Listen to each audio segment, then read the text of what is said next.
I was completely equivocal about this, and my background is in academic public health and public health practice. I'm a professor of public health. I'm on the National Institute of Clinical Excellence review committee, so I'm familiar with how to review evidence.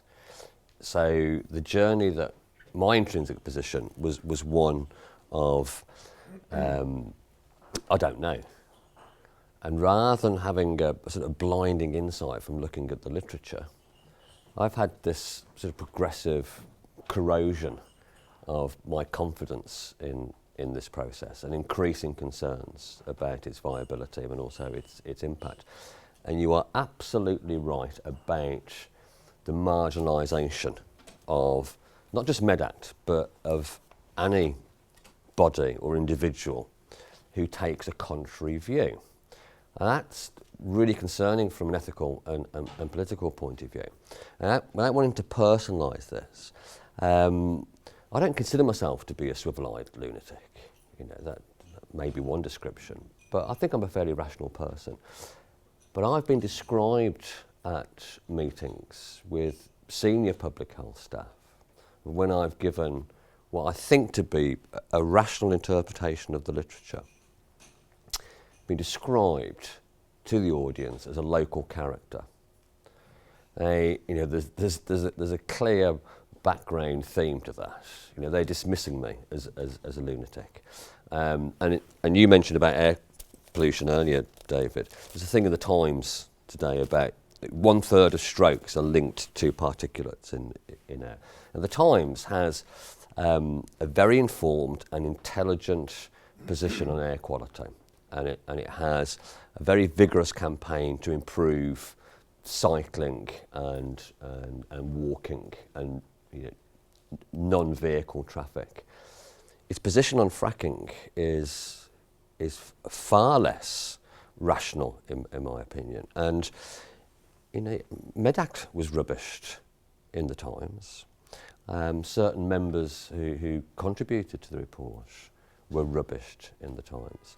And that's deeply concerning. So it is critical that David's got a very reassuring delivery style and a very rational delivery style.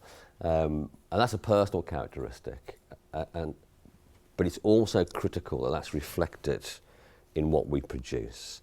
And, I get a feeling that we are starting to change it, starting to influence opinion, certainly in the professional public health world. And we've got to accept that these things are going to be used against us, but we'll just be rational and calm and collected.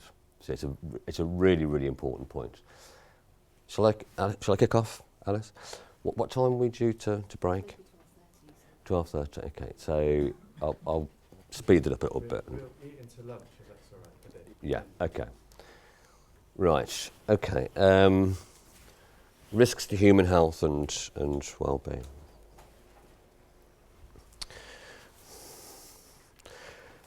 Right, so I'm going to be talking about exposures and hazards, their relationship to health and well-being. So not just clinical health. Health is much broader than just not being ill. And principally through exposures via the domains of air and water. The impacts at a number of levels, on residential populations, occupational, individual and population effects, chemical, physical, social and economic effects. So I am going to have to condense our findings and our interpretations quite considerably. And these views, these aren't, I'm not speaking on behalf of MedAct here. I've been leading a systematic review of the literature around fracking, for want of a better term. And we, after 15 months, and you're right, David, this has been conducted during weekends and evenings, and my wife has sent a personal thank you to you because it saved multiple weekends of having to entertain me. But we have done it in a legitimate scientific way. It will be published. It's virtually in press now. We're in the fight. We're in, I suppose, the stage that Murray Walker famously once said, "We're into lap 53, the penultimate last lap but one," and that's where we are now. We're just tidying it up. But evidence. I worked with him in the NHS. I've worked in local government and I've worked in academia, and I believe in evidence. It sounds like motherhood and apple pie. Sometimes, though, the obsession or fetish with evidence, particularly in the NHS, can actually act as a brake on things that are intuitively a good thing to do. So for some things, why do we need evidence? To use a local example from where I come from, in the Victorian era, the Chamberlains damned mid-Wales, not cursed it, but damned mid-Wales, to bring clean drinking water to the working classes of Birmingham by the power of gravity in a huge civil engineering triumph. What was the evidence that that was going to be good for public health? There was absolutely no evidence at all in terms of how we understand it. In fact, it's very unlikely now that such a project would actually pass the benchmark that we've established now for an acceptable level of evidence. So sometimes you have to, if the evidence is not there, or if the evidence is not strong enough, then we also have to rely upon first principles, and David alluded to some of those. Some first principles, and also experience. And it was fascinating to listen to you, sir, talking about your experience as a coal miner. And we need to use those experiences, and that's what we've tried to do. Okay, well, the first thing that, and some of you will have heard me rattle on about this before, so apologies, but the first thing to do is for us to understand the difference between hazard and risk, and that's critical to this discussion, because that's how interests that are promoting fracking will actually challenge you on the basis that we're talking about hazards rather than risks, because hazards, well, so what, really? It's risks that are important. We know that there are multiple toxins and carcinogens and mutagens that are either used in the fracking process or generated by the fracking process. There's clear evidence of that. However, without a plausible pathway, these, no matter how toxic, will remain a hazard as opposed to a risk. Now, a hazard requires monitoring to make sure it's not turning into a risk. A risk, and this is where we have to think carefully about this development, a risk requires an intervention either to prevent it or to reduce it to an acceptable level. Now, that's an important statement, though, to an acceptable, what's an acceptable level of risk in relationship to shale gas? That's something that is fluid at the moment. And to use an analogy, if this would be hugely amusing if it was if I have a cup of hot coffee here, that's a hazard. The intrinsic hazard is that it's a body of scalding water. Okay, that's very, very high hazard. The risk is if I go over to David and pour it over him. Now, that would be of great amusement to the audience, I'm sure, but it's very, very unlikely. So it's a high hazard and low risk. So, you could argue, I've done a lot of work on cement kilns, which increasingly use waste materials to replace fossil fuels. So they use highly toxic chemicals, waste oil solvents, what have you, and they burn them to smithereens. It's 1400 degrees centigrade. So it's a high hazard because they've got these toxins going in, but it's virtually no risk. It's a self-contained system, and it destroys these things because of the high temperature and time relationship. And if something is a risk, the level of that risk in relationship to this industry is influenced by a range of factors, of course, which makes it so much more challenging to assess the rate of release, where the stuff is going, what happens to it, what does it break down to, does it interact with other chemicals to produce even more toxic children, how long it's hanging about, human behaviour, and the frequency and duration of those exposures. And all industrial processes produce hazards and produce risks. In this case, they derive from every stage of the process life cycle, from the preparation of the site and exploratory drilling right through to decommissioning and the consequences of the legacy of obsolete sites and infrastructure. And even without going into the literature in a systematic way, there's lots of material around showing that there are releases to air, land and water, and that's inevitable. That's going to happen. And we've actually got quite a good understanding of air chemistry and soil chemistry, a very sound understanding. With water chemistry, then there's much less certainty now about, not only are things getting into the water as a result of this industry, but we don't understand what's happening to these chemicals once they're in that system. We can work that out from existing research in terms of air and land, but not with water, which is another area, of course, of uncertainty. Okay.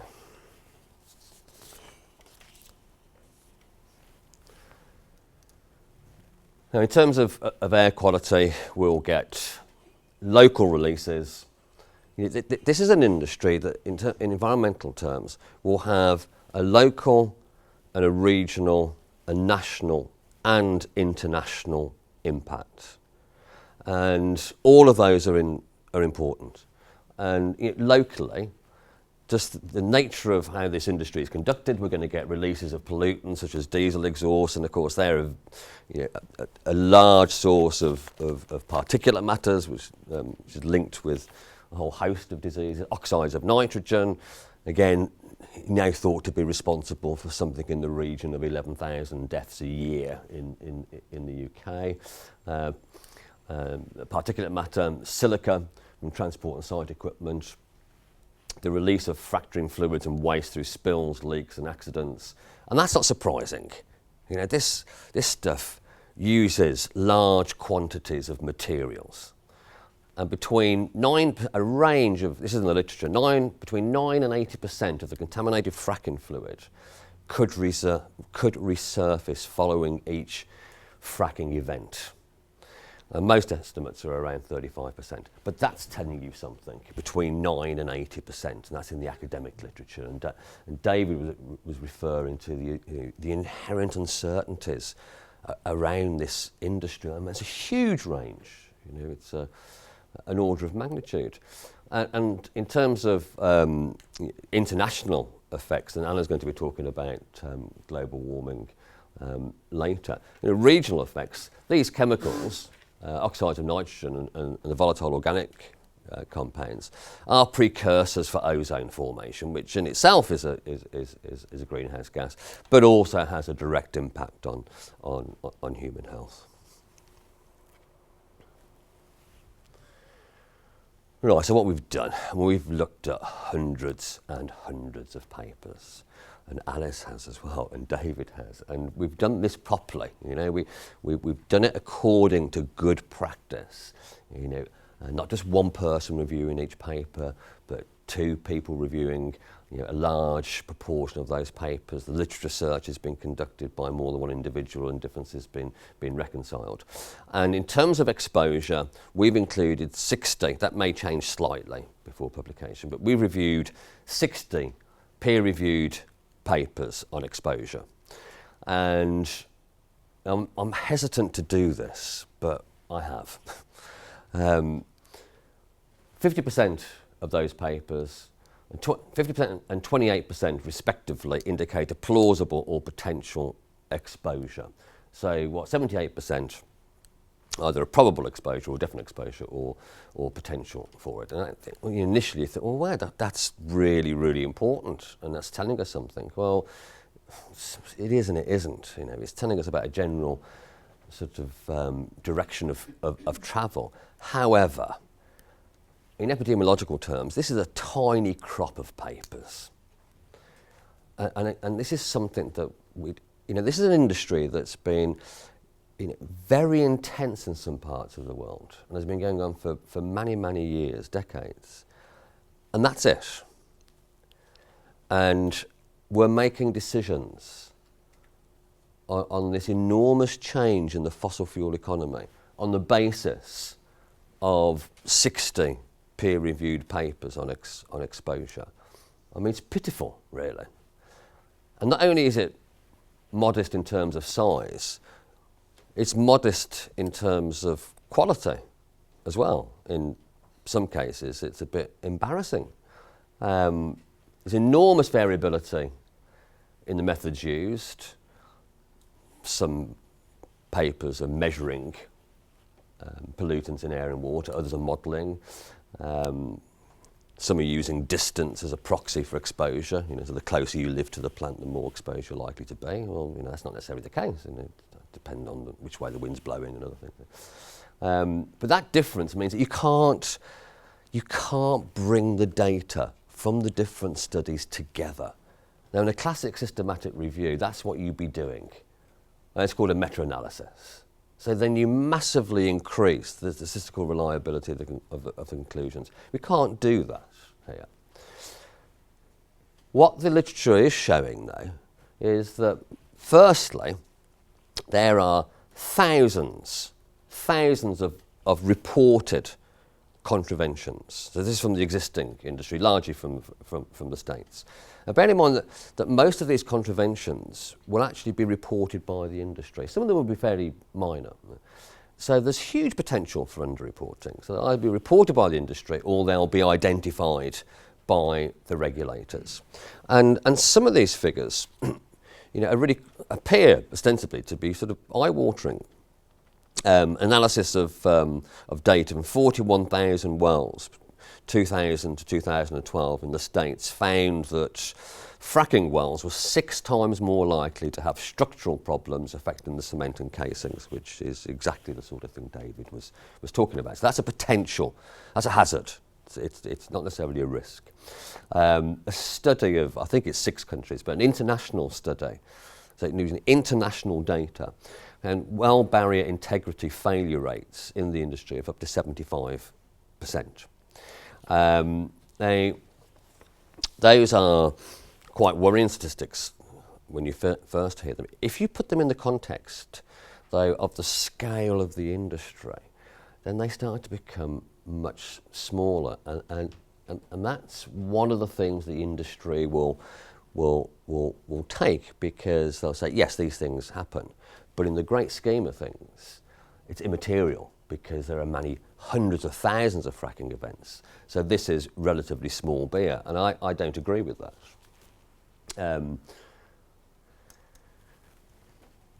The other issue with the exposure papers is that there are certain chemical groups that you should plausibly be looking for, but it's really important, and we've done this with other air quality issues. We can identify with considerable confidence what are the principal sources of NOx, or NO2, and particulate matter with great confidence internationally. We can't do that here because a handful of the studies use source apportionment, which is where you can link the chemical in the environmental medium to a fracking installation. Some of those show a relationship, some of them don't.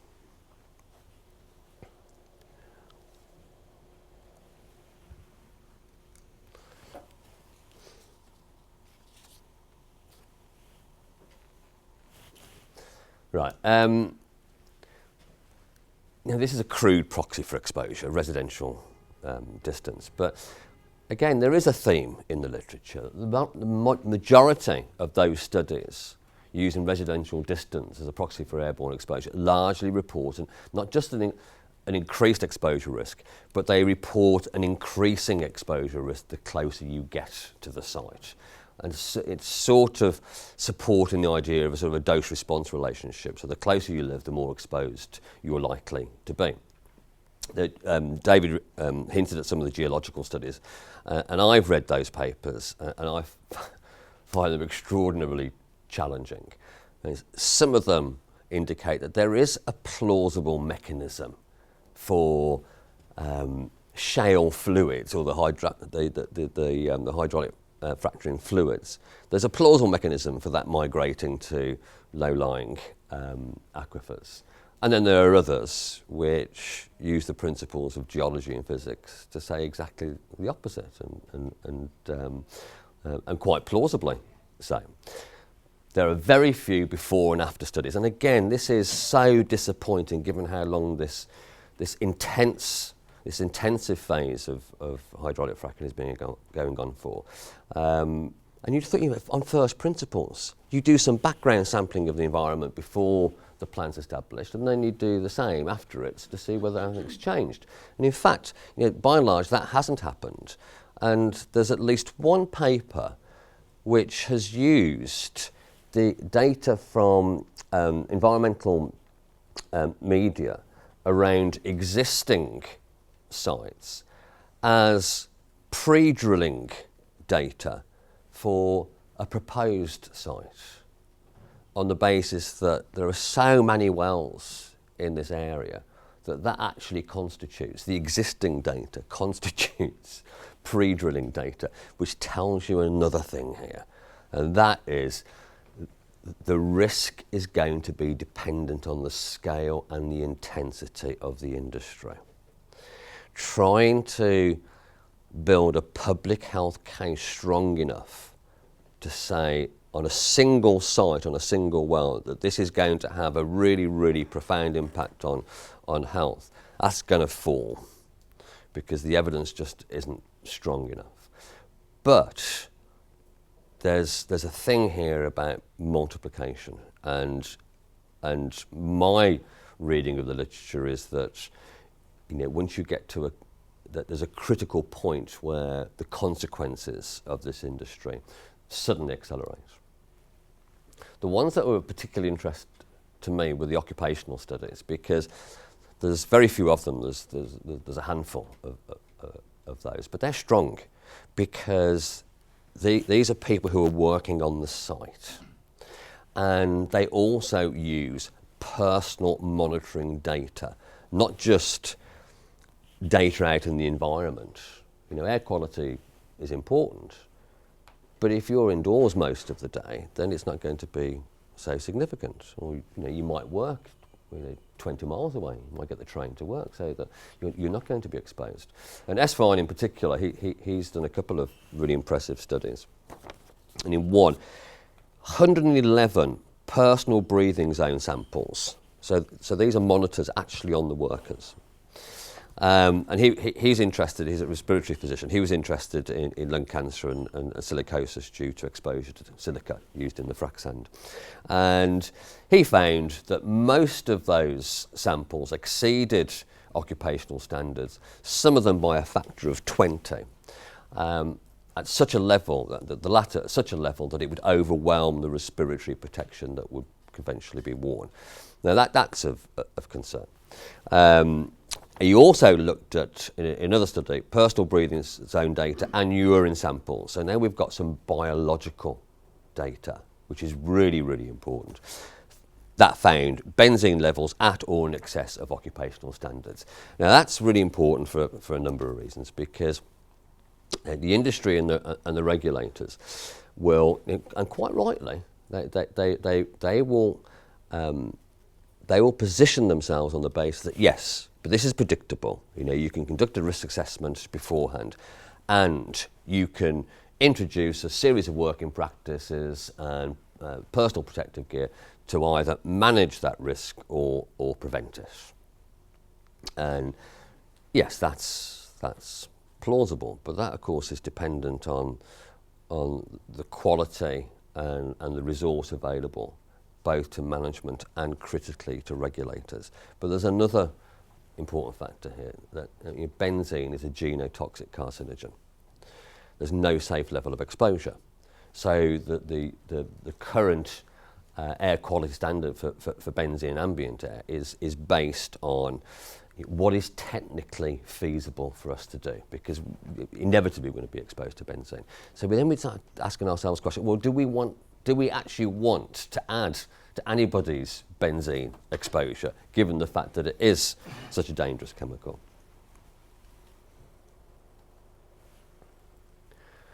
Right, in terms of health,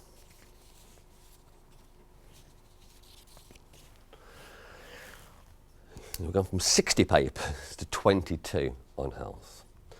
And some of these are really, they're comedy papers in terms of research quality.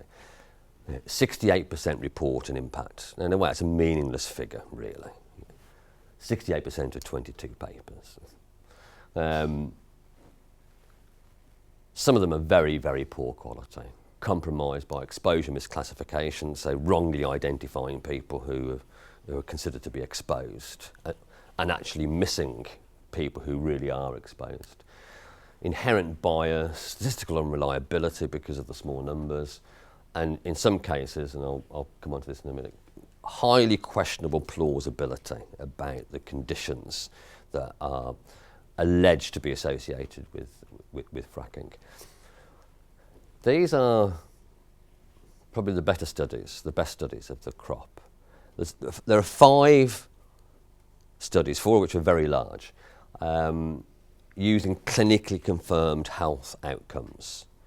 So these are confirmed diagnoses. These aren't people saying, I don't feel very well. And they make very interesting reading. Because 4 of those report a statistically significant relationship between an adverse health outcome and proximity to the fracking industry. One doesn't. What was particularly interesting to me, and it's because of my research background, I suppose, the 3 largest cohorts looked at adverse reproductive outcomes. So congenital anomalies, low birth weight, small for gestational age, and preterm birth. And they show a highly significant relationship with proximity to the industry. That's plausible. As my research background is in increased risk of adverse reproductive outcomes and maternal proximity to certain types of landfill sites and exposure to chlorinated hydrocarbons. And there's a biological plausibility to that. You know, particularly in terms of exposure at certain times during, certainly in the first trimester of the pregnancy. So that's relatively compelling, but it's a tiny number of studies, very, very large samples, up to 125,000 women in one of those studies, but no exposure data. You know, it's just using proximity. There's no actual exposure, so you can't make a definitive judgment on that basis. The one study in that crop which was reassuring is also interesting because it uses something called standardised incidence ratios, and it's tremendously boring for most of you. Now you shouldn't compare those. That's a statistical no-no. You don't compare those. And they say that in the paper and then go on to compare them and come up with some very reassuring results, despite the fact they do actually find one that's significantly increased. And that paper's funded by industry. Now, academics don't lie. Seriously, well, actually, 1 or 2 do, don't they? But by and large, academics don't lie. But, you do need to be aware of, who's funding the work, because of course it's going to, when you're in this sort of world in particular, where you're having to make fine judgments and, you could tip either way, then perhaps that's influencing people's outcomes. 5 studies use self-reported symptoms, and by and large these are very poor quality and very difficult to be taken seriously when studies are reporting that individuals are experiencing 111 individual symptoms when there are local activists who are recruiting participants to the study, when things like vitamin D deficiency is being linked to proximity to fracking wells. So what they are useful for, though, is in terms of what people feel their lives are like living in this environment. Some of it will be predicated by individual disputes, because there are, at least one of these studies is hopelessly biased by the fact that most of the people they recruited were in active litigation against the company. But there are some really compelling stories there about, you said, David, about the sleeplessness and the irritation and the concern and, you know, the erosion of their property value. You know, for most people, their house is the most important and only capital asset. Now, if you start to see the value of that being eroded, and you're thinking, oh, the kids are going to have this, you know, if that doesn't make you sick, it might make you clinically ill, but it's certainly going to make you feel very, very miserable. And, you know, I think all of us here would accept that that's a fundamental element of public health. 6 of these studies used hazard indices, which are statistical tools used for estimating risk. And some of those indices are a bit, they're quite controversial, so at least one of them is not really accepted as good practice in the UK. 4 of those reported an effect, 1 was suggestive and 2 were reassuring. The only one of those studies that used exposure data or used exposure measures was one of these 2 that were reassuring, which again makes it, you know, we have to be honest and straightforward about what the literature is actually telling us, because it's not showing an overwhelming result either way. Okay, social and economic. Virtually all of those papers report an impact. There is a lot of industry-funded material in the grey literature, so not in the peer-reviewed literature, which is very, very supportive. But in the academic literature, that stuff's been reviewed and has been described as being, you know, what's the wording? I think I made a note of the wording.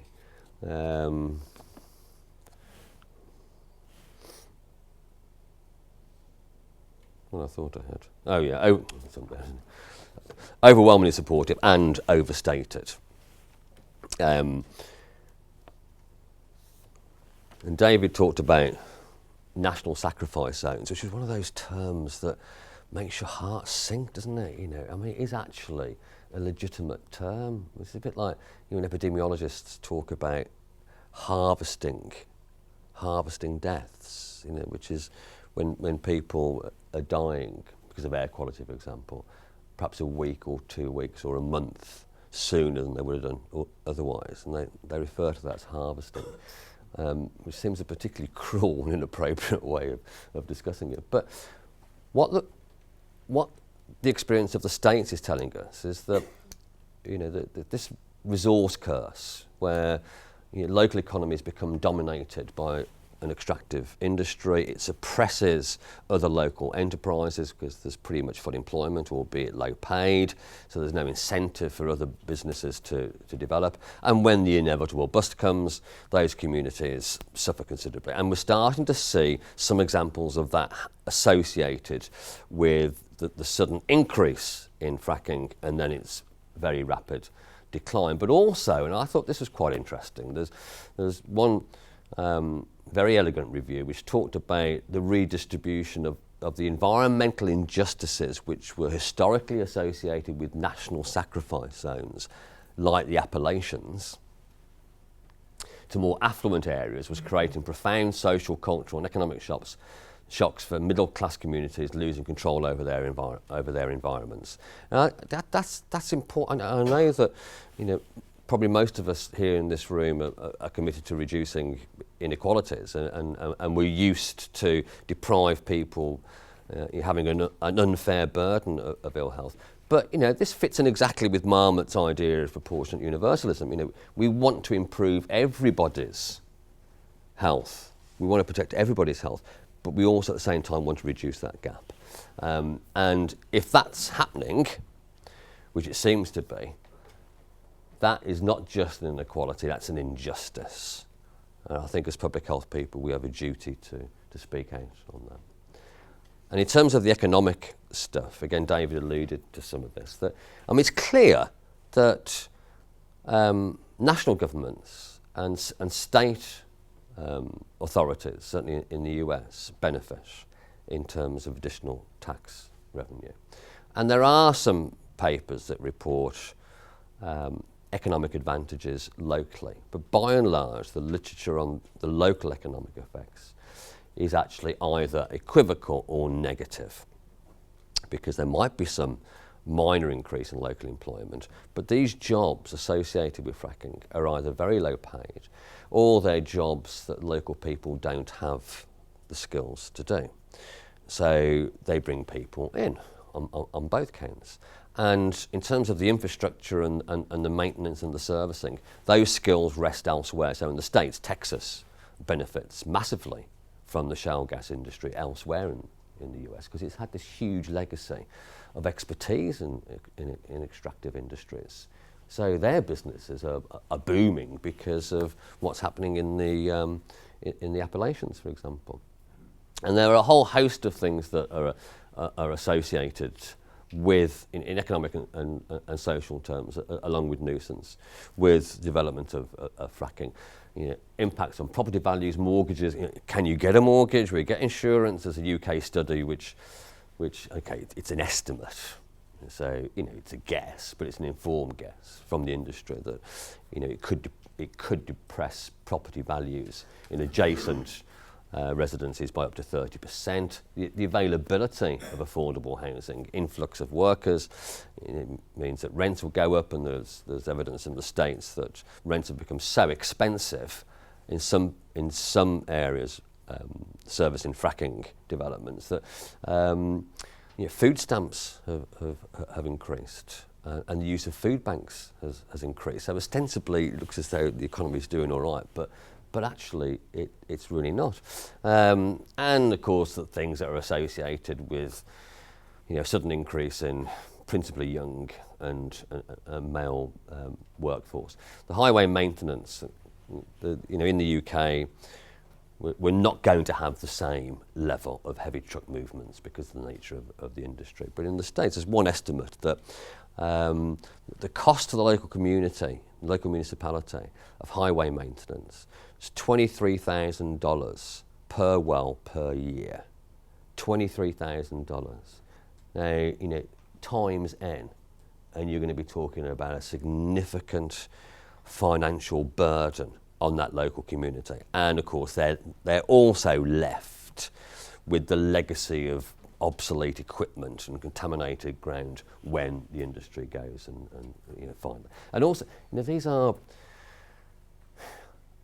they're predominantly rural communities, predominantly rural economies, and the existing economies are by and large incompatible with fracking. Yeah, things like tourism and field sports and you know, food out. And there's one interesting paper which shows a decline in milk production in dairy farms associated with proximity to fracking developments. And those things need to be taken, you know, very, very seriously.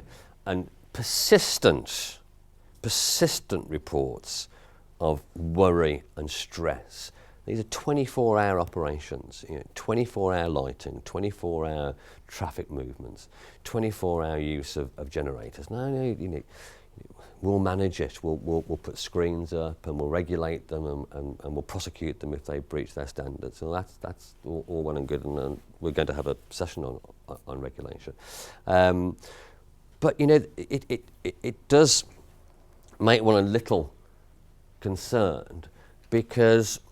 You know, we have heard over and over and over again from the public health, the lead independent public health organisation in England, from the government and from the industry, that it's going to be okay because we're going to have a gold standard regulation. You know, some of us are very sceptical about this. Well, the whole concept of a gold standard regulation, you know, is there a sliding, you know, is there a silver standard, a bronze standard, a ruby standard, a paper standard, you know? And so, you know, and if this industry is so safe and so benign and so useful to the economy and such a low risk, why does it need a gold standard? Why can't it have the same standard as everybody? There's only one metric for regulation, that's its effectiveness. It either works, it's a dichotomous variable, either it works or it doesn't. And if it's going to work, it needs appropriate funding. And I haven't seen any confirmation that that is actually going to be the case. The economic implications of this industry for the UK are less than convincing from my reading of the literature. There's little reason to expect that the UK will be immune from the negative aspects, and in terms of the undoubted economic gain at a national and state level in the States, it's accepted by the industry and by government in the UK that it will not reduce the domestic price of energy. So then we need to ask ourselves, well, really, what is the point? Right. So I'm wrapping up now. This is this is important. This is a tiny evidence base on which to inform decisions about an industry of such importance. It's also very modest in terms of quality. There are still major gaps in our understanding. However, unconventional gas development unequivocally presents an exposure hazard. And bear in mind the difference between risk and hazard. That's unequivocal. It uses and produces toxic chemicals at every stage of development, operation and decommissioning and the distribution and combustion of the gas. There are plausible mechanisms for and occurrences of the release of some of these chemicals. And our view, speaking on behalf of my co-authors, that this absence of a serious portfolio of peer-reviewed data, interpretation of those data, analysis and characterisation precludes a serious risk assessment. The UK, to be fair, the UK government and the nascent industry does appear to have learnt some of the lessons from the American experience. So, talking about community engagement strategy for each development, mains water rather than trucking water in, siting these things close to the gas distribution system, so to reduce the level of gas emissions, and an environmental impact assessment on each plant. But an environmental impact assessment doesn't include a health impact assessment. They're two different things.